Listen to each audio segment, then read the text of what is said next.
I pulled up to Mom's house. Big balloons, string lights, people in pastel polos and flowy dresses already crowding the backyard. I parked at the curb, glanced at the driveway filled with my siblings' SUVs, and got out.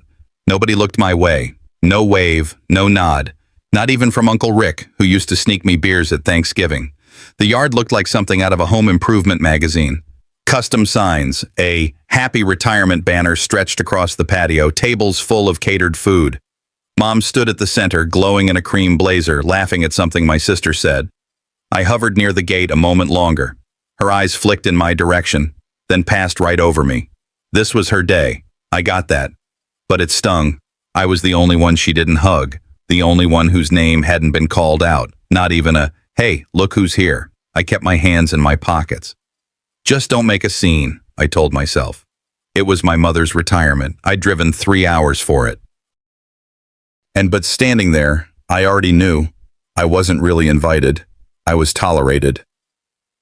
Later, during the toast, everyone gathered with champagne flutes and little speeches. I waited my turn. My gift was a watch, custom engraved, subtle, classic, with a line on the back that read, "For the years you gave, thank you." I stepped forward, clearing my throat as Mom finished hugging my brother. She turned, saw me, and blinked like she'd forgotten I was there. "I got you something," I said, offering the box. She didn't even touch it. "You don't need to pretend," she said, loud enough for the first row of tables to hear. "Just being here is enough." Someone chuckled nervously. Another cousin stared at her feet. I stood there, hands still out, the box growing heavier by the second. Finally, I pulled it back. She turned away. I didn't even feel the embarrassment at first, just cold. Then came the memories. 8th grade, she missed the science fair where I won first prize. College, my graduation, no flowers, no dinner, just a text. "Proud of you." She'd shown up for everyone else, just never me. I made my way to the patio's edge, trying to stay invisible. That much I was good at, always had been. Inside the house, I stepped into the hallway, more to breathe than anything. That's when I heard them, my siblings huddled near the kitchen island. "I can't believe he actually showed," said my sister. "After everything that happened?" My older brother's voice was thick with disbelief. What happened? My ears burned. I hadn't done anything to any of them. I'd been distant, sure, but not criminal. Then I saw her, my sister-in-law, Lena. She stood apart from the group, half in shadow, watching me. She opened her mouth to say something, but stopped. Her eyes flicked toward the hallway where I stood frozen. Then she turned and walked away. I stood there, gut twisting. What did they mean by everything? What lies had been passed around while I wasn't looking? Dinner was served. I took a seat near the edge. Lena sat diagonally across. When our eyes met, something unspoken passed between us. She knew, and she looked sorry. Her husband, my brother, nudged her. "Not now," he muttered, almost too quiet to catch. She looked down at her plate. The air around me felt thick, like I was suffocating. The table buzzed with stories I wasn't a part of, inside jokes I didn't recognize. I chewed my food like cardboard. "Don't dig up graves you're not ready to fall into," a voice in my head whispered. Maybe it was hers. Maybe it was mine. At some point I got up, walked past the garage, reached my car, key in hand, hand on the handle. I should leave. But then I remembered the Christmas 5 years ago. How I left early after sitting alone for 3 hours, and the next day they said I was too sensitive, that I ruined the mood. Not this time. I dropped my hand from the door, turned back toward the patio. My pulse pounded in my ears as I took one step, then another. Nobody noticed me return. I stood just outside the ring of light watching. Lena was standing now, glass in hand. She looked nervous. And for the first time all day, someone actually looked like they were about to say something real. There was a sharp clink of glass behind me. I turned back toward the patio just in time to see Xanthi standing, one hand still raised with her wine glass, the other gently resting on the back of her chair. The crowd quieted, all those faces turned toward her. My mother tilted her head slightly, not smiling. Lucius stiffened beside her, his arm tensing around the back of Xanthi's chair. Xanthi wasn't the kind to draw attention. She was the kind who stayed behind the scenes, polite, pleasant, forgettable if you weren't paying attention. But now she stood tall, cleared her throat, and said, There's something personal I need to say about family. A low murmur fluttered through the crowd, some chuckles, some confused glances. I didn't move. I didn't breathe. She was looking right at me. Lucius leaned in, trying to whisper something, but she raised her voice steady but tight. It's time someone tells the truth. I knew then it wasn't just about tonight. Her phone was in her hand now. She tapped the screen, and the patio speaker system crackled to life. Not music this time, just her voice and a projection of her screen onto the outdoor monitor behind the buffet. There's been a lie, she continued, and it's shaped the way this family sees Riker. My name, said out loud. I didn't flinch, but the knot in my chest pulled tighter. On the screen appeared screenshots, texts from a group chat I didn't recognize, dates, jokes, photos, events I was never part of, group selfies from dinners, trips, celebrations, names listed at the top of the thread, all of them, except mine. Riker didn't step away, Xanthi said, voice cracking just slightly. He was excluded, on purpose. Gasps, awkward shuffles. She scrolled. More screenshots. A message from my sister. Let's plan it when he's working, he won't notice. A laughing emoji. My mother's reply. Less tension that way.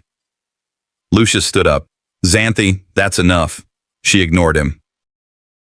So you all made him the outsider, and you let him believe he was the one pulling away. My lungs forgot how to function. For years, I'd blamed myself, told myself I was too busy, too distant, that I'd missed invitations, misread signals.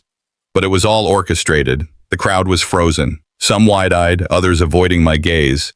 My brother looked like he wanted to crawl out of his skin. I didn't wait for more. I turned and walked through the side door of the house, found the guest room, closed the door behind me.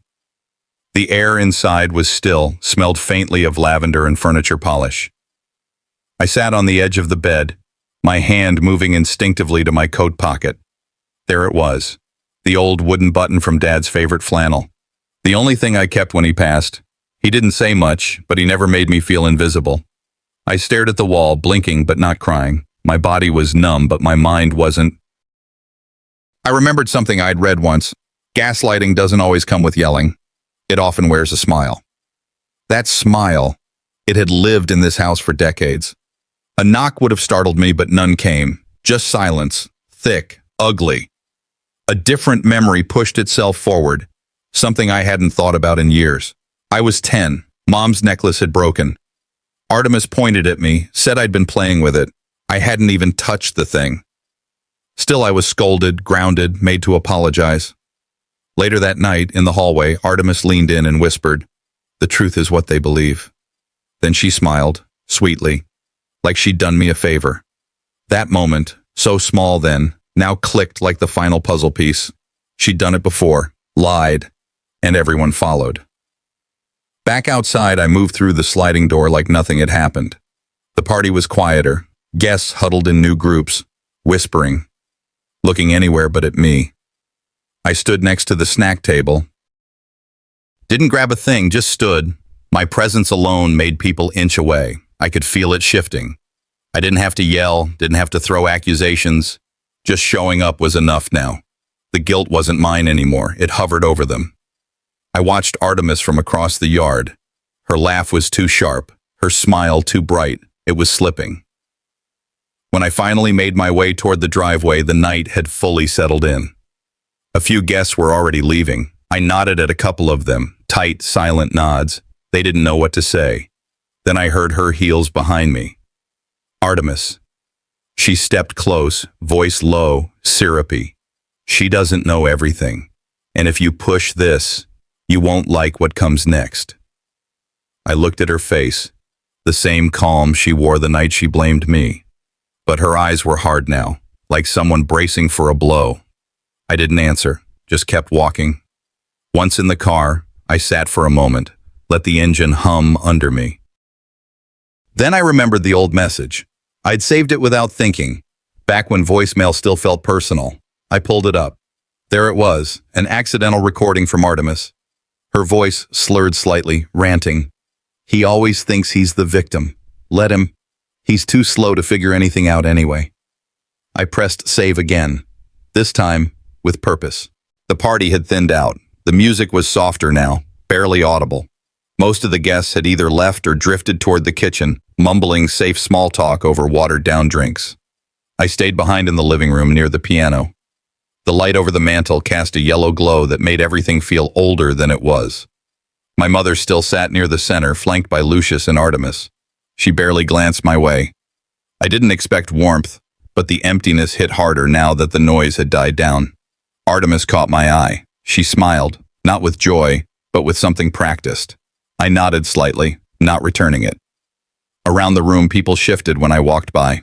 Shoulders turned. Conversations paused mid-sentence. I wasn't shouting. I hadn't caused a scene. Still, it felt like I carried a stain no one wanted to touch. I caught Xanthi standing at the back. Our eyes met for half a second before she looked away. I'm not here to fight, I reminded myself. Just to be seen. Then Artemis stood up, glass in hand. I want to thank everyone for making tonight so special, she began, her voice crisp. Especially those who've stood quietly behind the scenes, those who give without needing credit. The implication wasn't lost on anyone. She didn't say my name, didn't need to. Her eyes swept past me like I was a shadow she refused to acknowledge. A few guests shifted uncomfortably. One woman glanced at me, then quickly looked away. I remembered earlier tonight someone had asked if I was one of the caterers. Before that, at another event, it had been, "Are you staff or family?" I used to laugh those moments off. Not anymore. I turned and walked up the stairs. I needed air, not the kind you breathe, but the kind you escape into, the kind where no one's watching. The study door was ajar. The house was quiet enough now that even the faint creak of the hardwood beneath my shoes felt intrusive. I stepped inside and immediately saw the glow from the laptop left open on the desk. It was Artemis's. The screen displayed a folder. Party Strategy. Curiosity was no longer optional. I clicked it. File names popped up in a neat little list. Riker removal plan.docx. Exclude from slide.tptx. My name, on files.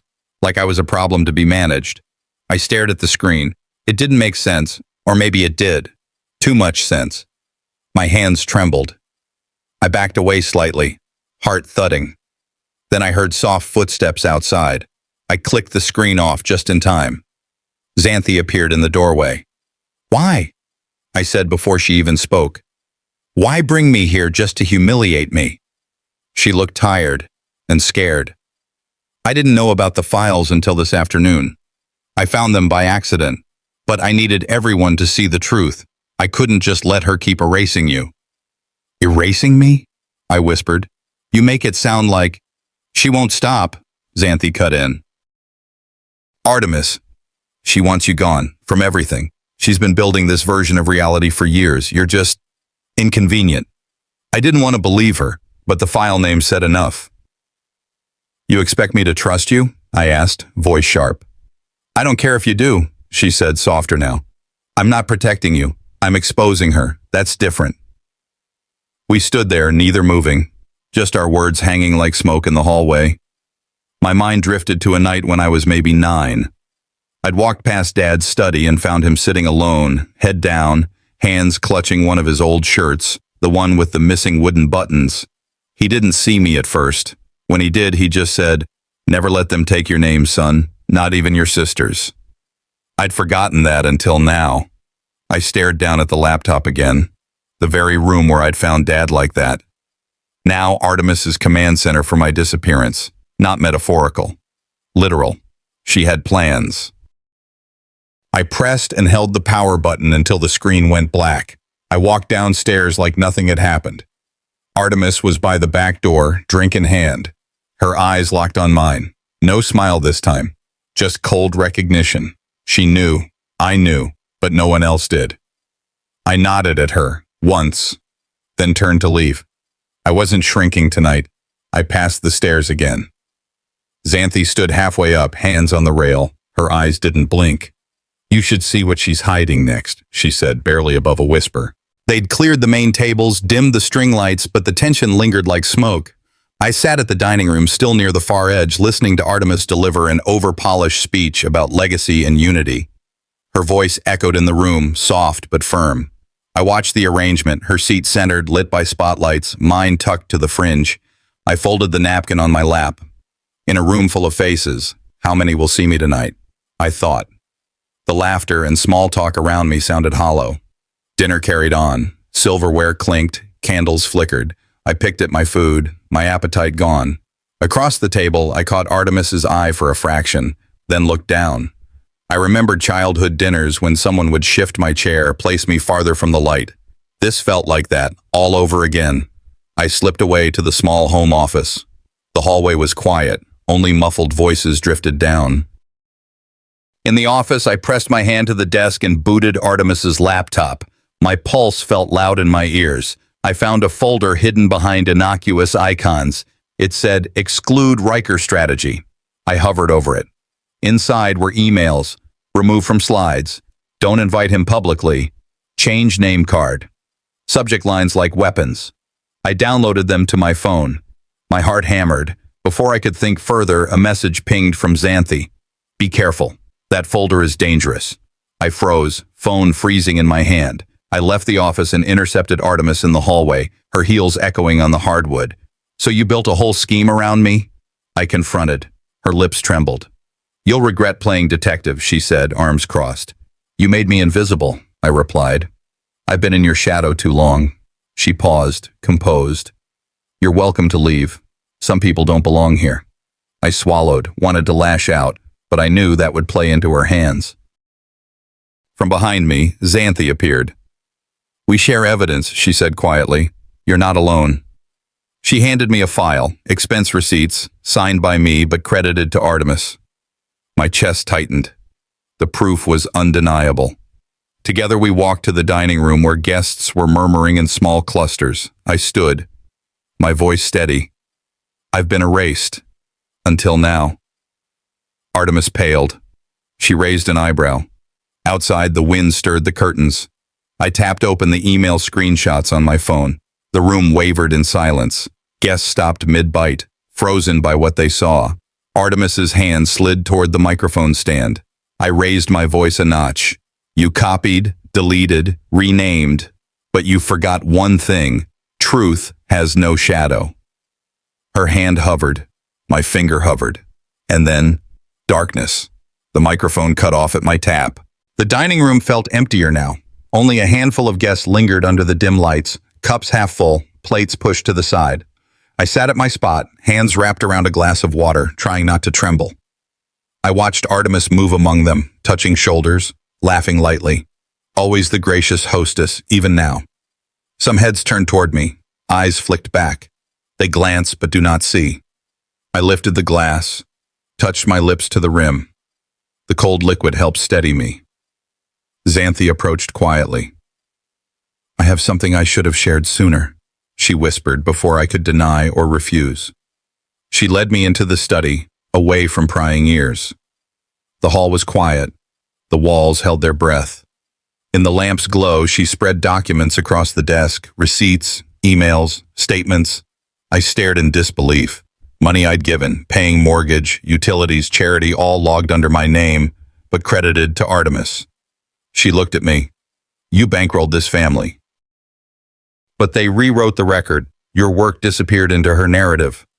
My chest tightened. I swallowed. The years of sacrifices, the nights I skipped sleep, the weekends I gave up, they were going to vanish in someone else's story. I took a shaky breath.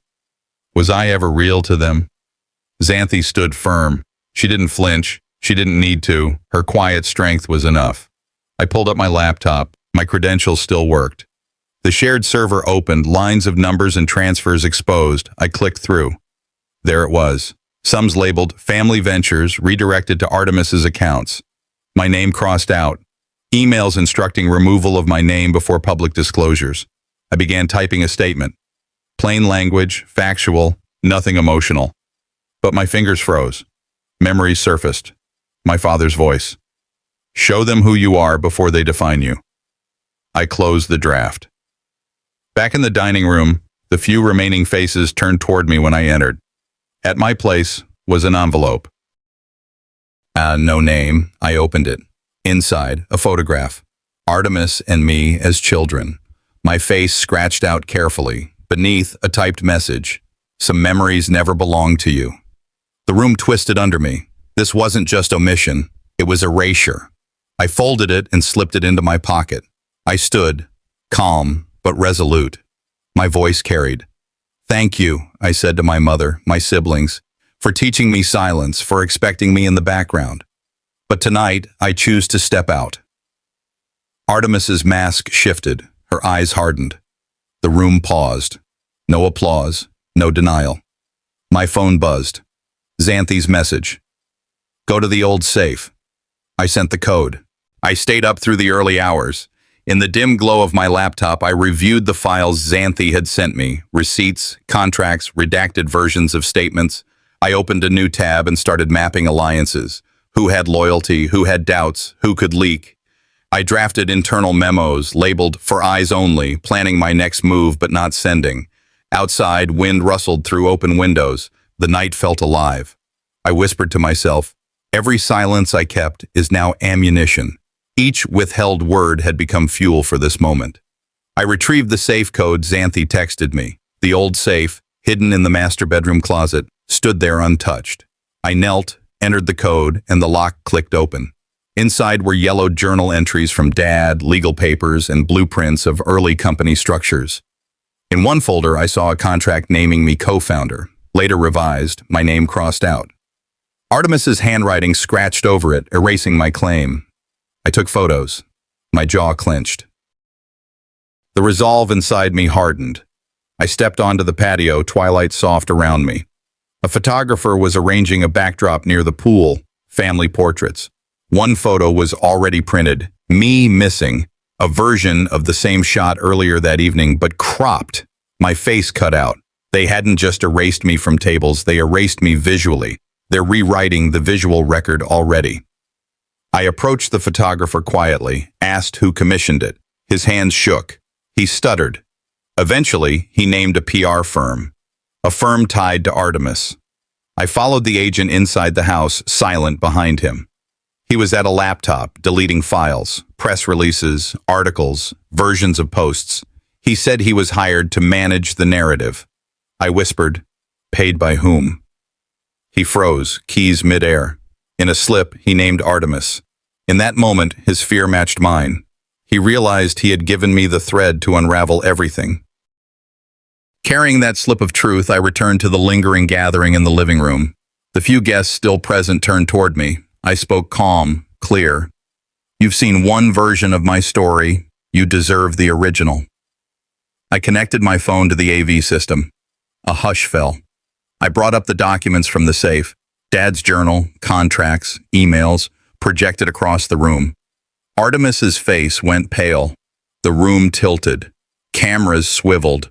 The air felt thick with betrayal. I stood steady, letting the truth land. As I opened the next slide, the screen flickered, black. The projector died. A cable severed. My heart hit my ribs. Artemis's voice rose in the dark. "You can't fight shadows." The lights snapped back. She stood at the podium, trying to salvage control. Her voice trembled, her composure cracked. And then my phone buzzed. New video message titled, "Truth Unfiltered." I stood by the far wall of the banquet hall, where the warm lighting couldn't quite reach. Guests shuffled between tables, sipping champagne, brushing off pleasantries. The air was tight, like a balloon stretched too far. I could feel their eyes, not just glancing, but gauging. Some with curiosity, others with judgment. Artemis raised her glass near the stage. Her voice rang clear, smooth as always. She talked about legacy, about sacrifice, about family. Not once did my name come up. Not a nod, not a mention. Her smile never wavered. I straightened my collar, breathed through my nose. Legacy isn't built on silence, I told myself, and I've been quiet long enough.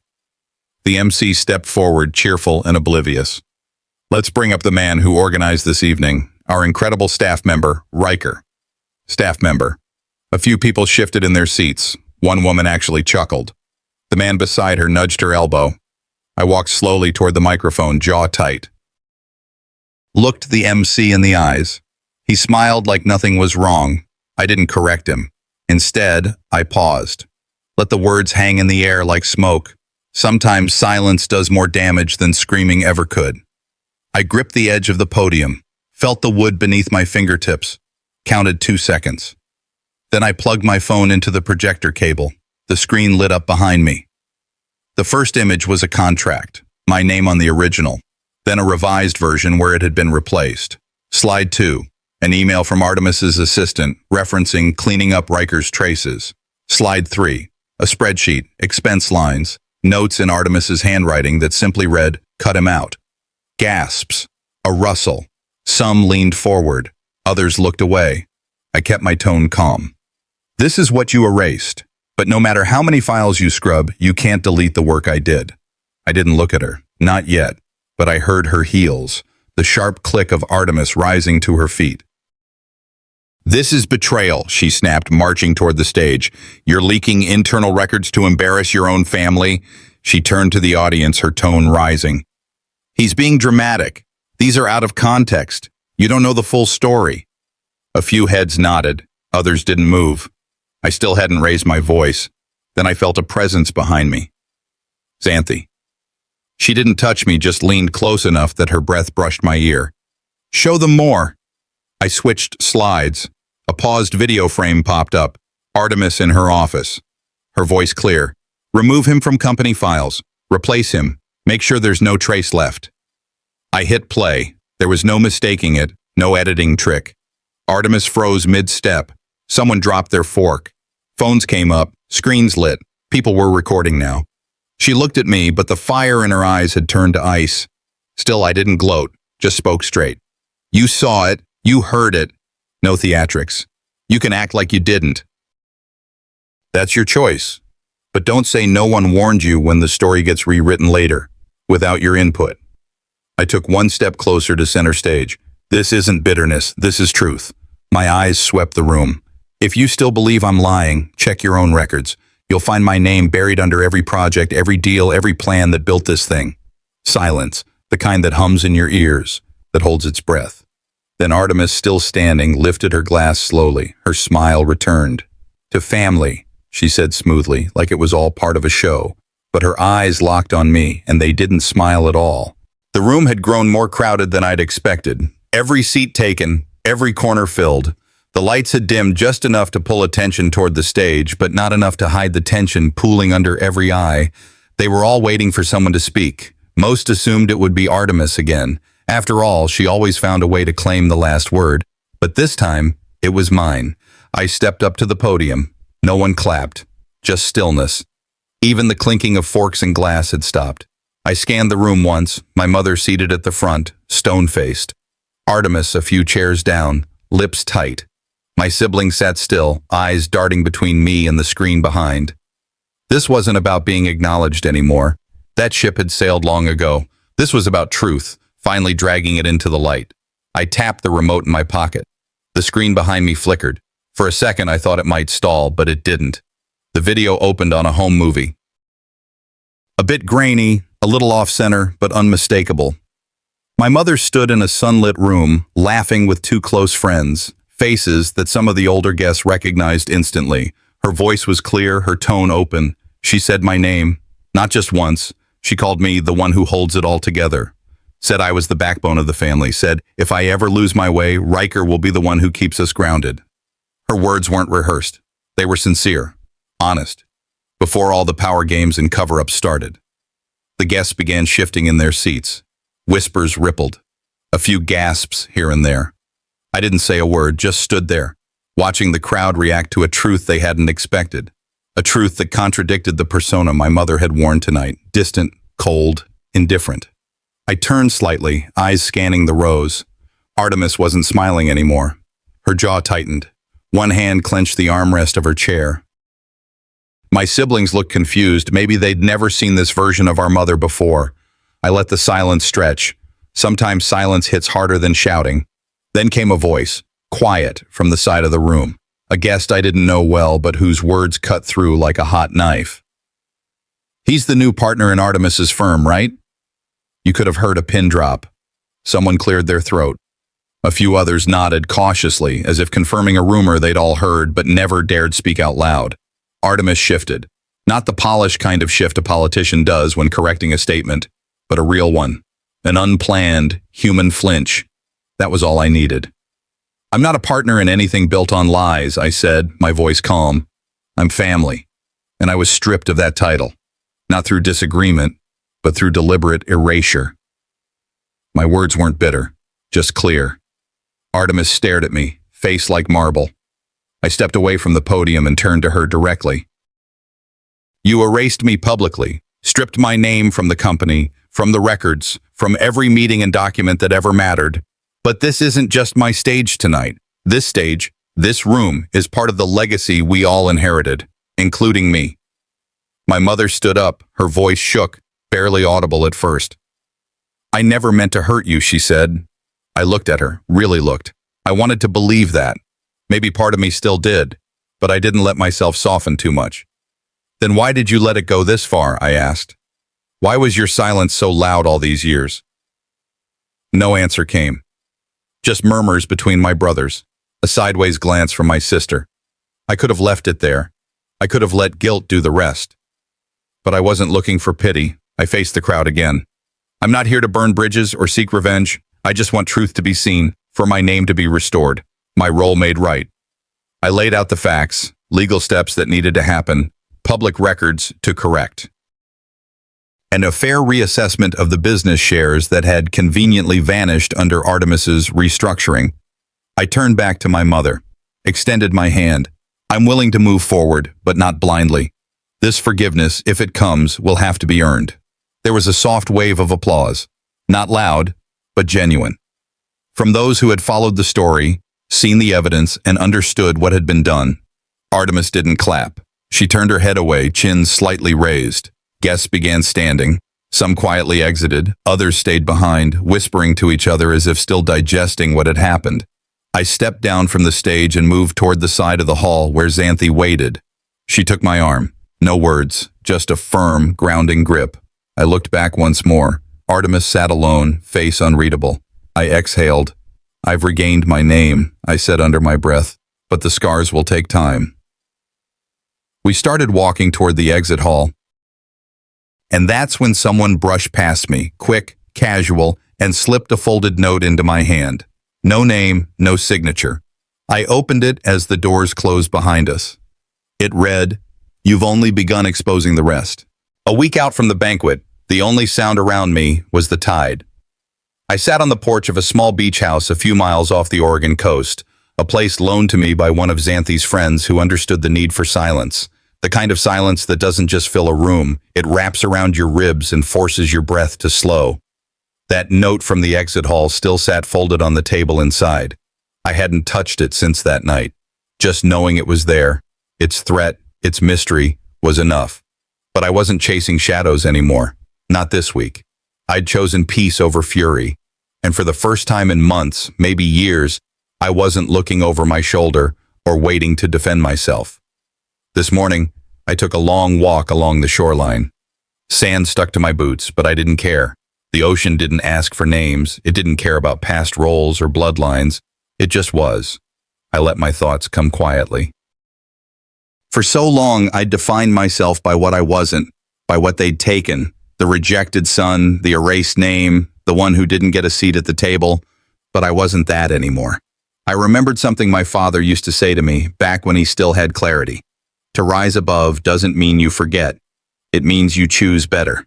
I repeated it out loud. Let it settle. By mid-morning, I was sitting on the porch again, pen in hand, notebook cracked open. First entry I'd written in years. I didn't write about them, not directly. I wrote about what kind of man I wanted to be from here, not one looking back, begging for approval, but one who knew who he was, on his own terms. Late in the afternoon, Xanthi showed up with 2 cups of coffee and a soft knock on the screen door. She didn't say much, just handed me the mug, sat down next to me, and pulled something from her bag. An old photo. It was one of the few family portraits we'd ever taken together. My mother in the center, my siblings on either side, and the original version had a jagged hole where I'd been cut out. But this one was reprinted, restored. There I was, right where I belonged. They had no right to take you out of the picture, she said. So I figured, it's your turn now. You get to put yourself back in." We laughed quietly, the kind of laugh that only comes when sorrow has already passed through and left behind something softer. I didn't hug her. She didn't cry. But in that quiet, her hand rested on mine. That was enough. That evening, I took another walk. This time with a letter in my jacket pocket. I'd written it earlier, addressed to my mother, but not meant to be mailed. I wasn't writing to change her. I wrote it to let go. In it, I said everything I never had the space to say, that her absence cut deep, that her silence taught me something cruel, that I still loved her in some strange way, because love doesn't always need permission. But I wasn't defined by her anymore. When I reached a flat stretch of shoreline, I knelt, tucked the letter under a rock, and whispered, "I forgive you, even if you never ask."